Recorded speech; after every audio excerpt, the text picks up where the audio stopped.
¿Sabes cuál es la diferencia entre quien sale de una crisis financiera mucho más rico y quien sale completamente destruido? No es suerte, no es inteligencia por encima de la media. Es una única cosa, es entender lo que estaba ocurriendo antes de que todo el mundo lo entendiera, haber previsto ya lo que iba a pasar. Y ahora, en este preciso momento, mientras estás viendo este vídeo, el mayor reset financiero de la historia moderna se está montando ante nuestros ojos. Guerra en Oriente Medio. El petróleo casi duplicando su precio en cuestión de semanas, el dólar perdiendo hegemonía de forma acelerada, los bancos centrales comprando oro en volúmenes que no se veían desde la Segunda Guerra Mundial. La inteligencia artificial, tío, creando una crisis energética para la que nadie estaba preparado.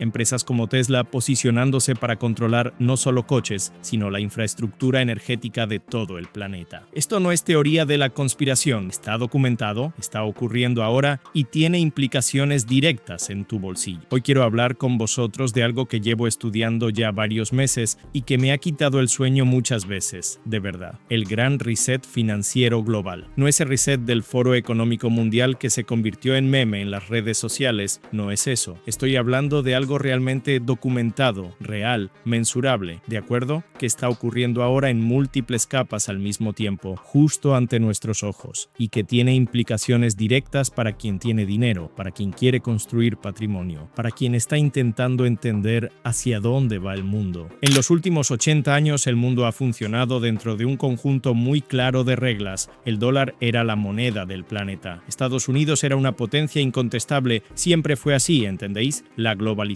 significaba producir donde era barato y vender donde era caro. Las cadenas de suministro repartidas por todo el mundo se consideraban eficientes y seguras. Y esas reglas sostuvieron décadas de crecimiento, de comercio, de relativa estabilidad global. Siempre fue así, ¿no? Desde que tenemos memoria, las reglas son esas. Y esas reglas están acabando. Y cuando las reglas cambian, el capital migra. Es normal, siempre migró y va a migrar de nuevo. La cuestión no es si eso va a ocurrir. La cuestión es hacia dónde va el dinero, quién va a ganar y quién va a perder. Antes de sumergirme en este tema, quiero saber dónde estáis vosotros en esta historia. ¿Ya estáis posicionados en algún activo real? ¿Oro, materias primas, mineras? ¿O todavía estáis intentando entender lo que está pasando? Comentad aquí abajo, que quiero entender muy bien en qué fase de comprensión estáis ahora. Vamos allá. Existe un investigador que pasó 50 años estudiando ciclos económicos desde 1350. Su nombre es Ray Dalio. Él identificó lo que llama el Big Cycle, el gran ciclo. Según él, estos momentos de ruptura ocurren cada 75 a 100 años y siempre siguen el mismo patrón. Siempre. Estudió y vio que siempre hay un patrón. Una potencia dominante acumula demasiada deuda, empieza a imprimir moneda para tapar el agujero, pierde la confianza de los acreedores internacionales, el capital huye hacia los activos reales y un nuevo orden se forma en el lugar del antiguo. El patrón se repitió en 1870 con la Segunda Revolución Industrial, se repitió en los años 70 con la crisis del petróleo, se repitió en los años 2000 con el superciclo de las materias primas y, chicos, se está repitiendo ahora con una diferencia fundamental que ninguno de los ciclos anteriores tuvo. Esta vez la inteligencia artificial está en medio de todo. Es un cambio enorme de todo, ¿no? De todo lo que estamos viendo. Nunca hemos presenciado esto. Pero bien, antes de llegar a la inteligencia artificial, necesito explicar qué fue lo que quebró la base del sistema actual. Y la fecha exacta es el 24 de febrero de 2022.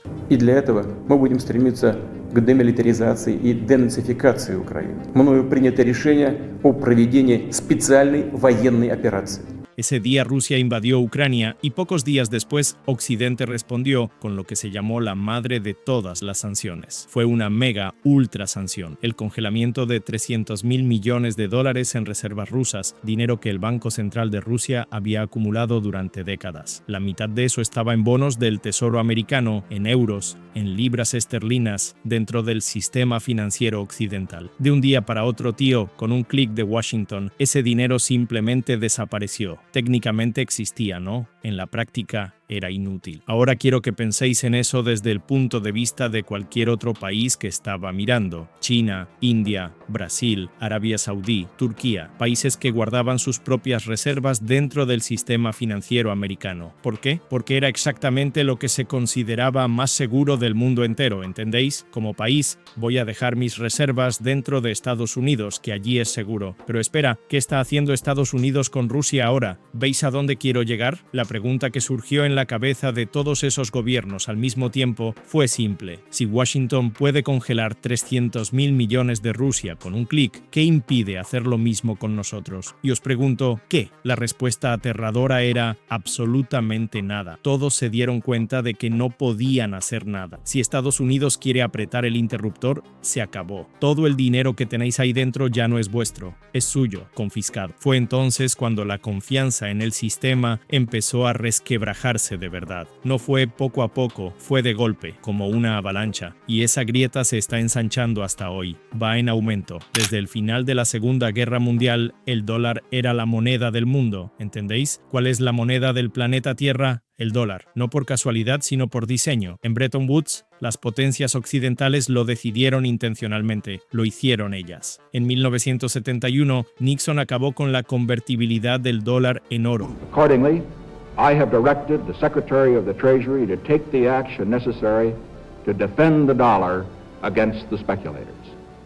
I have directed Secretary Connally to suspend temporarily the convertibility of the dollar into gold or other reserve assets, except in amounts and conditions determined to be in the interest of monetary stability and in the best interest of the United States. Entonces el sistema de Bretton Woods terminó formalmente ahí, todo el mundo lo quiso así, pero el dólar siguió siendo la moneda de reserva global. Ya no estaba respaldado en oro, sino en algo que en aquella época parecía igualmente poderoso: la confianza. Todo el mundo confiaba en el dólar, la confianza de que el sistema financiero americano sería siempre neutral, de que las reservas guardadas en dólares estarían seguras independientemente de quién fueras, y esa confianza fue la base de todo durante 80 años. En febrero de 2022, esa base se resquebrajó. Y quien se dio cuenta de eso más rápido que cualquier otro país fue China. En noviembre de 2013, China tenía 1,3 billones de dólares en bonos del Tesoro americano. Era uno de los mayores acreedores de la deuda americana del mundo. Hoy, ese número ha caído a menos de 600.000 millones. Es una reducción de más de la mitad en poco más de una década. ¿Qué hizo entonces China? Fue vendiendo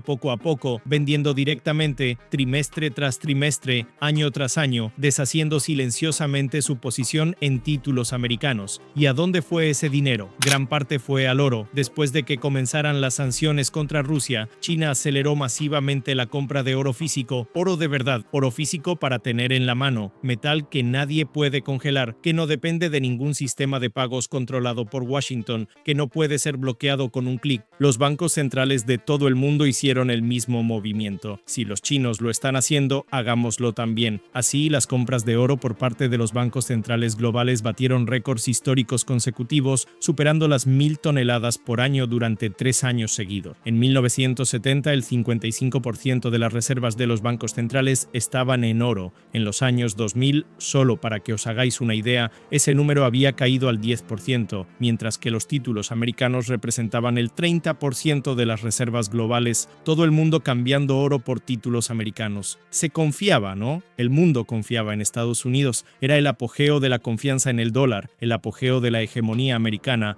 Hoy los bancos centrales extranjeros están guardando más oro en sus reservas que títulos del Tesoro americano. Está ocurriendo algo que nunca había ocurrido antes. Es la primera vez que pasa esto desde 1996. Y el oro, que valía menos de $4.000 la onza hace unos meses, está hoy por encima de $5.000 la onza. No es casualidad, ¿de acuerdo? Es el mercado diciendo que el dinero está migrando, ley de la oferta y la demanda. Pero no es solo el oro. Los países que se sintieron amenazados por ese confisco que le ocurrió a Rusia empezaron a construir algo mucho más ambicioso, una alternativa al propio sistema de pagos controlado por Estados Unidos. En octubre de 2025, los BRICS lanzaron las BRIC Units en un programa pilot. Es un instrumento de liquidación parcialmente respaldado en oro, con un 40% en metal físico y un 60% en monedas de los países miembros. En 2026, el BRICPay está expandiendo las conexiones entre los sistemas de pago instantáneo de todos los países del bloque: el PIX brasileño, el SPEFS ruso, el CIPS chino, el UPI indio, todos comunicándose entre sí en tiempo real, sin necesidad de pasar por el dólar, sin intermediarios americanos, sin SWIFT. Esto no es ciencia ficción, está ocurriendo ahora, algo impensable hace un tiempo, y Estados Unidos ha percibido la amenaza. El bloque BRICS incluye hoy potencias como Irán, Arabia Saudí, Egipto y Vietnam. Juntos, esos países representan el 45% del PIB global y producen el 30% del petróleo del mundo. Y su estrategia va quedando más clara cada trimestre: desacoplarse del dólar y del sistema financiero occidental. Nada de seguir atrapados en el sistema financiero de Occidente, pero no de golpe, no con un evento dramático, sino bloque a bloque, nota a nota, contrato a contrato, poco a poco, de forma silenciosa. Ahora hablemos de la deuda americana, porque sin entender esto no entendéis nada de lo que está ocurriendo. A finales de 2025,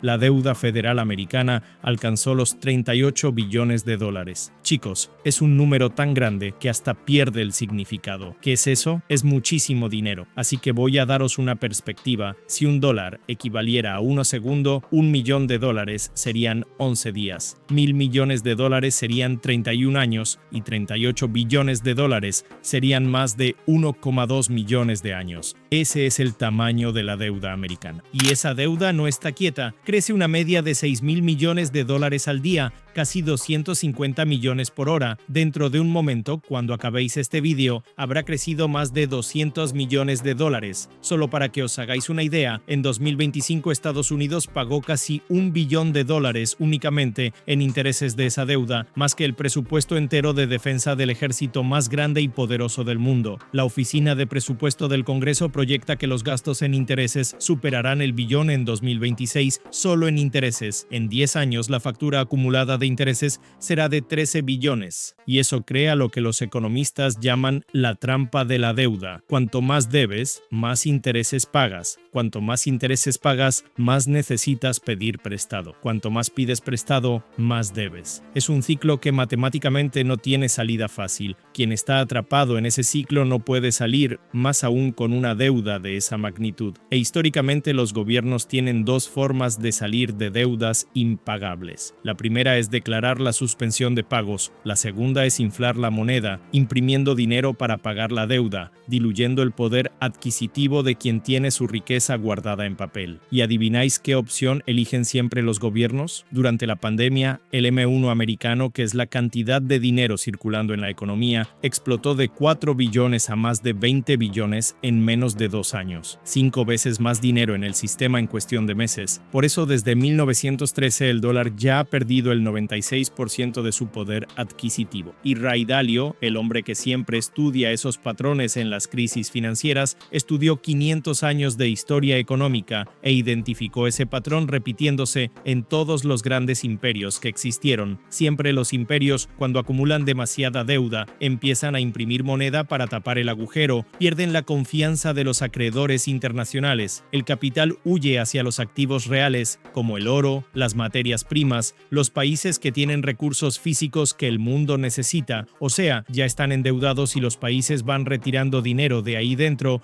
lo que empeora más las cosas, y con los otros países retirando el dinero del país endeudado, vienen los cierres de bolsas, las monedas destruidas por la hiperinflación, los activos confiscados. El patrón que él identifica es siempre el mismo: deuda excesiva, impresión monetaria, pérdida de confianza, huida hacia los activos reales. Os resulta familiar, ¿verdad? Paradaos a pensar. Pero hay una capa nueva en esta historia que necesito contaros. Una fuerza que el ciclo de 2002 no tenía. Una fuerza inconmensurable que está creando una demanda de recursos físicos a una escala que el mundo nunca ha visto. Y esa fuerza tiene nombre: inteligencia artificial. La IA es frecuentemente comparada a Internet en su conjunto, solo que esa comparación subestima enormemente lo que está ocurriendo. Internet cambió la forma en que nos comunicamos. cambió la forma en que accedemos a la información. La inteligencia artificial está cambiando la capacidad cognitiva humana en sí misma, la forma en que pensamos. Sam Altman, el CEO de OpenAI, dice que la IA va a comprimir décadas de progreso científico en pocos años. Dario Amodei, CEO de Anthropic, la empresa que creó Claude, fue aún más directo. Dijo que pronto tendremos el equivalente a 1.000 millones de científicos trabajando al mismo tiempo y que eso va a generar más descubrimientos científicos en los próximos 10 años que los que la humanidad ha generado en los últimos 100. Lo que nadie estaba preparado para afrontar es que la revolución más digital, la de la IA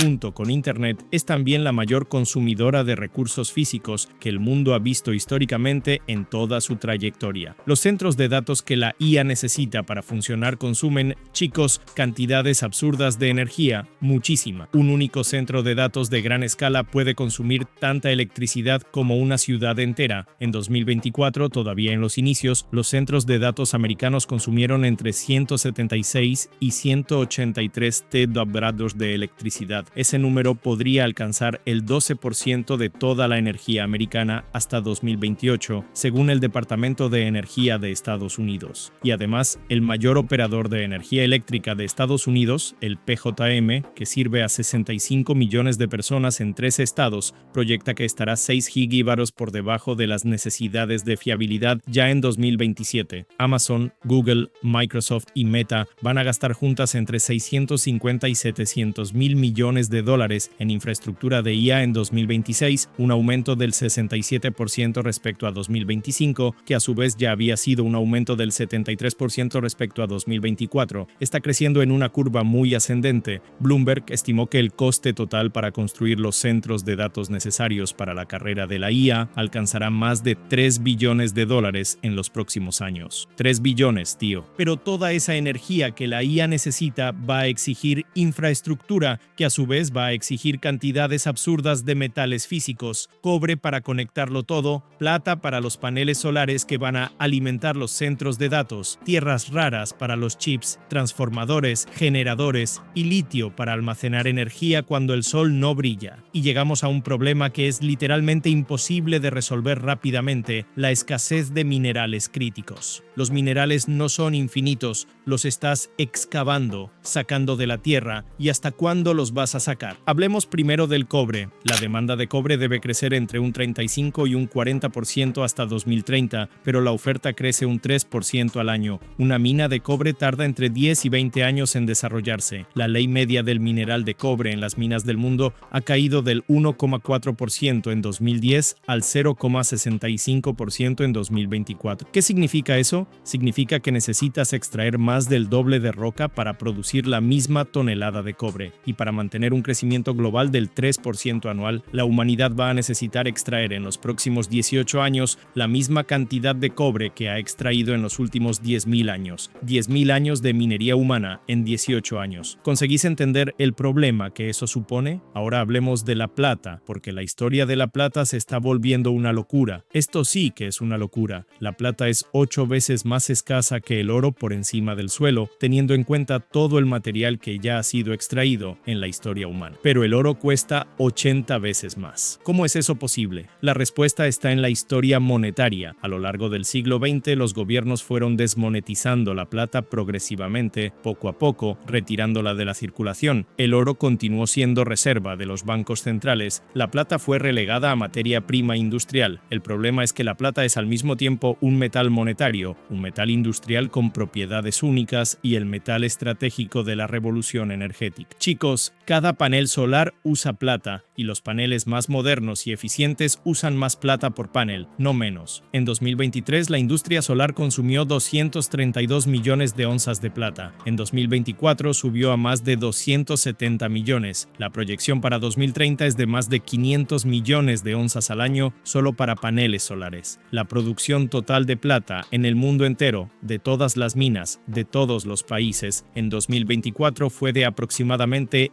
1.000 millones de onzas. La industria solar por sí sola va camino de consumir la mitad de toda la plata producida en el mundo, y el mercado físico de la plata lleva 5 años consecutivos en déficit. Las existencias físicas disponibles para entrega en el COMEX cayeron de 329 millones de onzas a principios de 2025 a menos de 87 millones de onzas.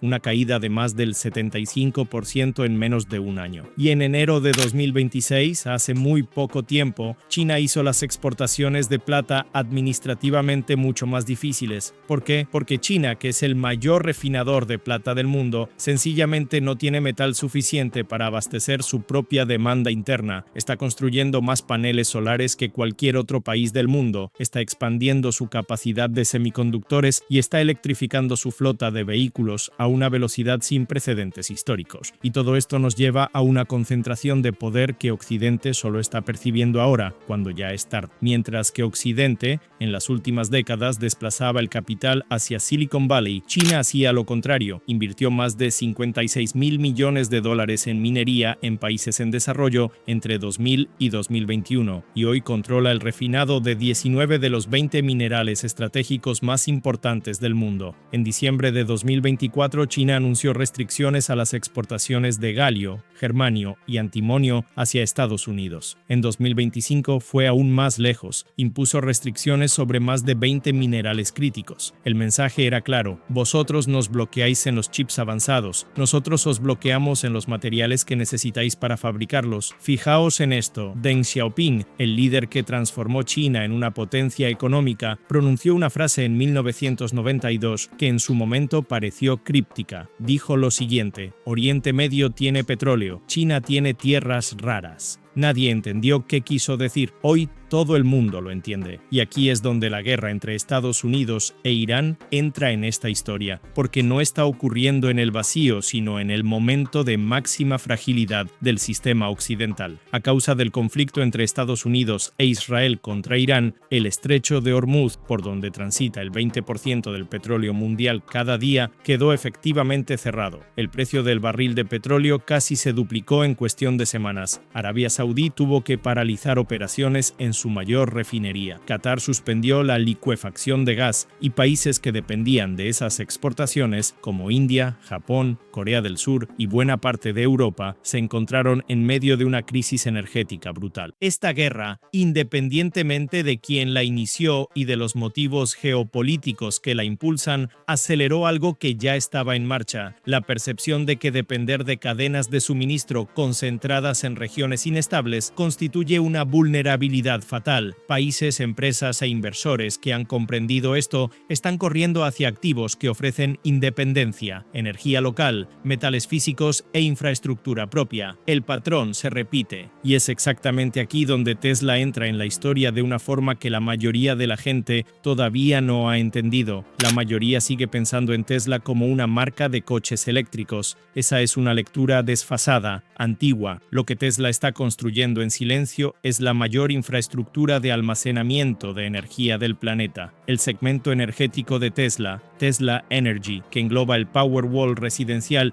y el Megapack industrial, está creciendo a una tasa del 180% anual compuesta en los últimos 3 años. Solo en 2024 los despliegues de energía aumentaron un 103% interanual. En el tercer trimestre de 2025 Tesla desplegó 12,5 gigawatt-hora de almacenamiento de energía con márgenes brutos superiores al 30%. Todo esto está ocurriendo en el momento en que el mundo entero, literalmente el mundo entero, se da cuenta de que necesita almacenamiento de energía a escala industrial para poder integrar las fuentes renovables que alimentarán los centros de datos de IA. Tesla ya ha lanzado el Megablock, un producto que combina 4 megapacks en una única unidad de 20 MWh, y está construyendo una nueva fábrica en Texas para la producción a gran escala. La propia xAI de Elon Musk, que está levantando centros de datos masivos, se ha convertido en uno de los mayores clientes del megapack. Esto ha creado un bucle simbiótico. La empresa de IA de Musk genera demanda para el producto energético de Musk, que financia la expansión de la capacidad fabril de Musk, que abastece la demanda de los centros de datos de IA de Musk, reparada en la estructura que se está construyendo. Un coche eléctrico que recoge datos de conducción, un software de conducción autónoma que procesa esos datos, un centro de datos que ejecuta el procesamiento de IA, un megapack que almacena la energía que alimenta el centro de datos, un panel solar que carga el megapack, una red de carga que conecta los coches. Es un ecosistema cerrado de energía y movilidad, y quien controle esa infraestructura controlará una parte significativa del sistema nervioso energético de países enteros. Pero no es solo Tesla. Lo que está ocurriendo es más amplio. El mundo está entrando en lo que los analistas denominan un superciclo de infraestructura energética. Oxford Economics calculó que la inversión en construcción física de centros de datos en Estados Unidos fue de $2.000 millones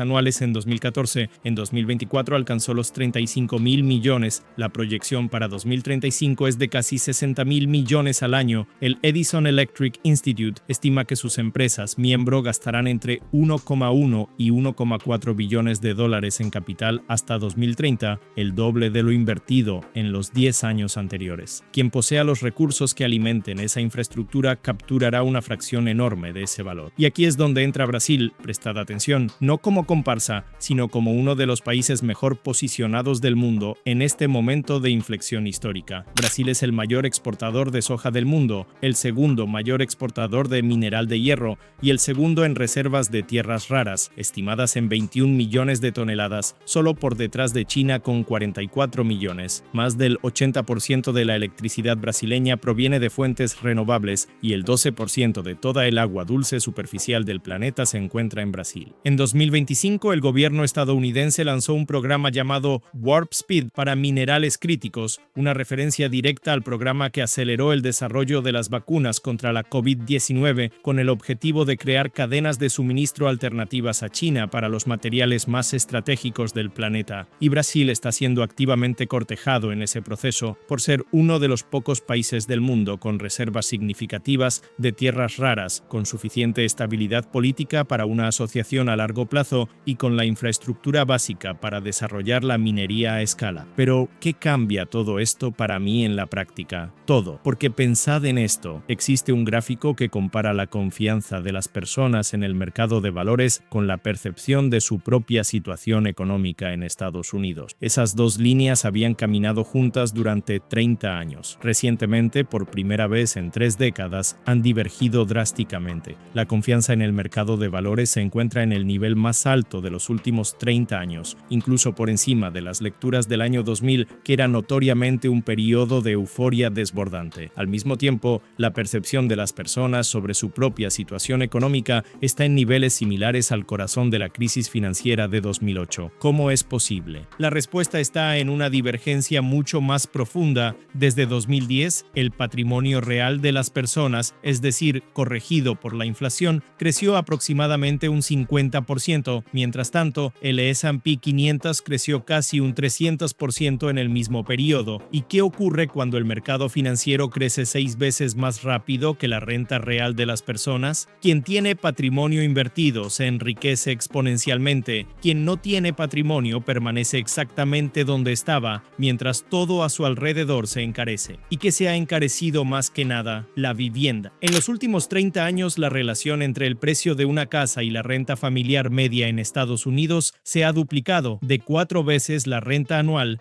a 7 veces. Como consecuencia, las personas gastan una porción cada vez mayor de sus ingresos en vivienda, lo que deja menos para invertir. Los activos siguen siendo comprados por quienes ya los poseen, y la desigualdad de patrimonio ha alcanzado el mayor nivel en Estados Unidos desde los años 20. El 1% más rico ostenta hoy una cuota de riqueza que solo se había visto antes de la Gran Depresión de 1929. Y ya sabéis lo que ocurrió históricamente. El pico de desigualdad coincidió perfectamente con el techo del mercado de valores. Esta Hoy, el tipo impositivo corporativo estadounidense está en el nivel más bajo desde la década de 1930 y la desigualdad de riqueza está en el nivel más alto desde esa misma década. No es una coincidencia. Los analistas que estudian estos ciclos argumentan que la gran reversión llegará cuando los tipos corporativos suban finalmente, y cuando eso ocurra, los modelos muestran que los activos financieros descontarán ese evento antes de que se produzca, exactamente como sucedió en 1929. Pero lo que tenemos hoy es diferente a cualquier ciclo anterior por una razón fundamental: la velocidad. La velocidad con que la IA comprime los ciclos históricos. Lo que habría tardado décadas está ocurriendo en años. La crisis energética que la IA está creando es inmediata. El aumento de los precios de la energía ya está llegando a las facturas de la luz de las familias estadounidenses. La EIA, la Agencia de Información de Energía de Estados Unidos, proyecta que los precios de la electricidad seguirán subiendo por encima de la inflación al menos hasta 2026. En PJM, el mayor operador de red eléctrica del país, los costes de capacidad adicional generados por los centros de datos de IA se estimaron en $9.300 millones para 2025-2026, lo que supone unos $18 más al mes en la factura de la luz de las familias en Maryland Occidental y $16 más en Ohio. Parece poco, pero es el comienzo y va a aumentar. Stan Druckenmiller, probablemente uno de los mejores inversores de la historia, con un 30% de rentabilidad anualizada durante 30 años sin un solo año en negativo, dijo recientemente que durante muchos años el contexto macroeconómico no importaba demasiado en las decisiones de inversión, pero que ahora cree que el juego ha cambiado y que el mundo ya no funciona de esa manera. Hasta finales de 2024, su cartera estaba básicamente concentrada en IA y Nvidia. A comienzos de 2026 la migró por completo. Hoy está totalmente desplazada hacia Japón, Corea, Brasil y materias primas, especialmente cobre y oro. Es una apuesta clara contra el dólar. No es un cambio táctico, es un cambio estructural. Pensad en todo lo que hemos visto hasta aquí: un sistema global que se fracturó en 2022, un dólar perdiendo hegemonía, bancos centrales comprando oro en volúmenes récord, países construyendo alternativas al sistema de pagos estadounidense, Estados Unidos atrapado en una trampa de deuda que históricamente solo tiene una salida: imprimir más dinero, una revolución de IA que está creando una crisis energética que nadie esperaba, una escasez de minerales críticos que tardó 30 años en gestarse y no tiene solución rápida, una guerra en Oriente Medio que cerró el mayor estrecho petrolero del mundo y casi duplicó el precio del barril, y empresas como Tesla construyendo silenciosamente el control de la infraestructura energética de países enteros. Mezclad todo eso está empujando billones de dólares hacia activos que no pueden imprimirse, no pueden congelarse y no dependen de la buena voluntad de ningún gobierno. Ahora dejadme esbozar un mapa básico de cómo este ciclo se traduce en activos reales. No es una recomendación de inversión, cada situación es diferente, es una forma de entender cómo pensar sobre lo que está ocurriendo. El ciclo de materias primas se mueve por capas. La primera capa ya se ha movido, el oro físico y los ETF de oro. Quien estaba posicionado antes de 2022 ya ha capturado buena parte de ese movimiento. La segunda capa se está moviendo ahora, las grandes productoras de materias primas, empresas vinculadas al petróleo, al mineral de hierro, a los metales industriales. Son los activos que el capital extranjero compra primero cuando busca exposición a emergentes y materias primas simultáneamente. Y existe una tercera capa que el mercado todavía no ha descontado completamente: las mineras de tamaño mediano con activos en países de estabilidad política y metales estratégicos. Aquí hay una lógica financiera importante que la mayoría desconoce. Cuando el precio del oro se duplica, el beneficio de una minera de oro no se duplica, se multiplica mucho más. ¿Por qué? Porque los costes operativos de la minera son relativamente fijos. Si imaginamos una minera que extrae oro a un coste de $1.200 por onza, con el oro a $2.000, su margen era de $800 por onza, con el oro a $5.000, su margen es de $3.800. El oro ha subido un 150%, pero el margen ha subido un 375%. Es un apalancamiento natural que hace que el precio de las acciones de las mineras suba mucho más que el propio metal cuando el ciclo es favorable. En el ciclo de 2000 a 2011, el oro físico subió un 660%, las mineras de oro subieron un 1.750%, casi 2,2 veces el rendimiento del metal. Si ese patrón histórico de apalancamiento se repite en el ciclo actual, las mineras de oro tienen un potencial enorme aún no descontado por el mercado. Pero volviendo al escenario más amplio, queda una última pieza del rompecabezas que debo poner sobre la mesa, la que conecta todo lo que hemos visto. El gran reset financiero que estamos viviendo no es un evento, es un proceso, y ese proceso tiene al menos 4 escenarios posibles según cómo encajen las piezas. El primero es lo que podríamos llamar transición ordenada. El dólar pierde hegemonía de forma gradual a lo largo de décadas. Emerge un sistema multipolar en el que el dólar, el yuan y el euro, quizás junto a un instrumento respaldado en oro, compiten como reservas globales. La riqueza migra hacia activos reales de forma paulatina. Los países que poseen los recursos físicos que la IA y la transición energética necesitan crecen. Brasil, Australia, Canadá y los países ricos en materias primas estratégicas se benefician. Es doloroso, pero manejable. El segundo es la implosión de la deuda estadounidense. Estados Unidos llega a un punto en que los intereses de la deuda consumen una porción tan grande de la recaudación que el gobierno necesita imprimir cantidades insostenibles de dinero. El dólar pierde valor aceleradamente, la inflación regresa con fuerza, los activos financieros estadounidenses pierden mucho valor en términos reales. Quien tiene oro, plata, materias primas y activos en monedas distintas al dólar sale mucho mejor parado. El tercero es la ruptura tecnológica. La IA avanza tan rápido que reorganiza completamente la producción económica. Los países y empresas que controlan la infraestructura de IA, los datos, los chips, el almacenamiento de energía, emergen como las nuevas potencias dominantes. Tesla controla las redes de energía,